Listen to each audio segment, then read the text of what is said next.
Hello everyone, this is CA Poonam. और आज का वीडियो सबके लिए, स्टूडेंट्स के लिए भी है और जो बिजनेसमैन है उनके लिए भी है, क्योंकि कई बिजनेसमैन को ये नहीं पता होता है कि हमें आईटीसी कब मिलेगा।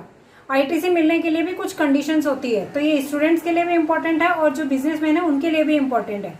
तो आईटीसी मिलने के लिए कुछ कंडीशंस होती है, अगर आपने वो कंडीशन सेटिस्फाई करी है तो ही आपको आईटीसी मिलेगा, अदरवाइज आपको आईटीसी नहीं मिलेगा। तो सबसे पहली कंडीशन ये होती है कि हमारे पास उस चीज का इनवॉइस हो या फिर डेबिट नोट हो, हमें इनवॉइस या फिर डेबिट नोट रिसीव हो गया हो और हमने एक्चुअली कुछ खरीदा हो, हमारे पास एक्चुअली हमने या तो परचेज या फिर सर्विस ली हो सामने वाले से इनपुट टैक्स क्रेडिट लेने के लिए। थर्ड थिंग होती है GST return should have been filed, हमने जीएसटी का रिटर्न फाइल किया हो, जीएसटी रिटर्न फाइल किया होगा तभी हमें इनपुट टैक्स क्रेडिट मिलेगा। सामने वाले बंदे का भी जीएसटी रिटर्न फाइल करना जरूरी है। फोर्थ थिंग ये होती है कि जब उसने जीएसटी रिटर्न फाइल किया होगा तो उसने टैक्स भरना चाहिए। जो कंपोनेंट हमने खरीदा है, जो परचेज हमने किया है, उसके ऊपर जो टैक्स का कंपोनेंट है, हमने तो सामने वाले बंदे को इनवॉइस का पेमेंट करते टाइम दे दिया, लेकिन सामने वाले बंदे ने वो चीज गवर्नमेंट को पे करी हो, सामने वाले बंदे ने गवर्नमेंट को टैक्स पे किया हो।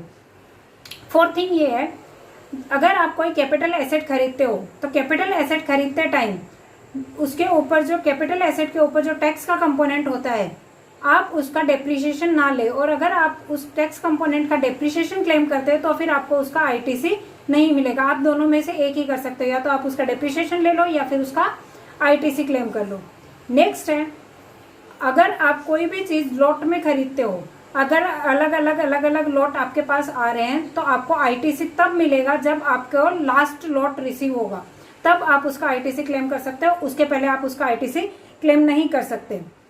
सबसे इंपॉर्टेंट है सप्लायर शुड कंप्लीट, सप्लायर को जो भी आप माल ले रहे हो, supplier should complete supply within 180 days, supplier ने supply within 180 days complete कर देनी चाहिए। कहाँ से 180 डेज? जब से इनवॉइस बना है तब से।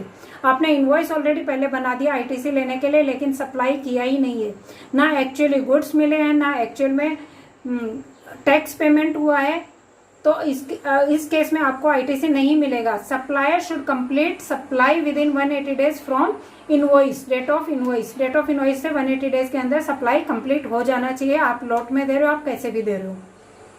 आई होप आपको कंडीशंस अच्छे से पता चल गई होंगी। इतनी कंडीशन सेटिस्फाई होती है तो आपको आईटीसी मिलता है, अदरवाइज आप आईटीसी क्लेम नहीं कर सकते जीएसटी का।